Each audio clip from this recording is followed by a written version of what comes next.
കണ്ണൂർ എരഞ്ഞോളിയിൽ ആംബുലൻസിന്റെ വഴി തടഞ്ഞ് കാർ യാത്രികൻ. ഹൃദയാഘാതമുണ്ടായ രോഗിയുമായി ആശുപത്രിയിലേക്ക് പോവുകയായിരുന്ന ആംബുലൻസിനാണ് സൈഡ് നൽകാതിരുന്നത്.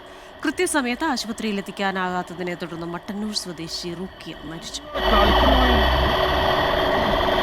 ഈ ആംബുലൻസ് പിന്നിലുണ്ടെങ്കിൽ പോലും ചില ഘട്ടങ്ങളിൽ നമുക്ക് സൈഡ് നൽകാൻ പറ്റാത്ത സാഹചര്യങ്ങൾ ഉണ്ടാകാം. പിന്നീട് അതിൽ പറ്റുന്ന ഇടം കിട്ടുമ്പോഴായിരിക്കും സൈഡ് നൽകുക. അത്തരം സാഹചര്യങ്ങൾ നമ്മൾ കണ്ടിട്ടുണ്ട്. പക്ഷേ ഈ ദൃശ്യത്തിൽ കൃത്യമായി നമ്മൾ പരിശോധിച്ച് നമുക്ക് കാണാം, ആ കാർ യാത്രികന് കൃത്യമായി ഈ ആംബുലൻസിന് സൈഡ് നൽകാൻ പറ്റുന്ന ഇടങ്ങൾ ഉണ്ട്. പക്ഷേ അത് സൈഡ് നൽകാതിരുന്നത് എന്തുകൊണ്ടാണ് എന്ന വലിയ ചോദ്യമാണ് നമുക്ക് മുന്നിലുള്ളത്. ഇന്നലെ വൈകിട്ട് നടന്ന സംഭവത്തിന്റെ ദൃശ്യമാണ് പുറത്തു വന്നിട്ടുള്ളത്.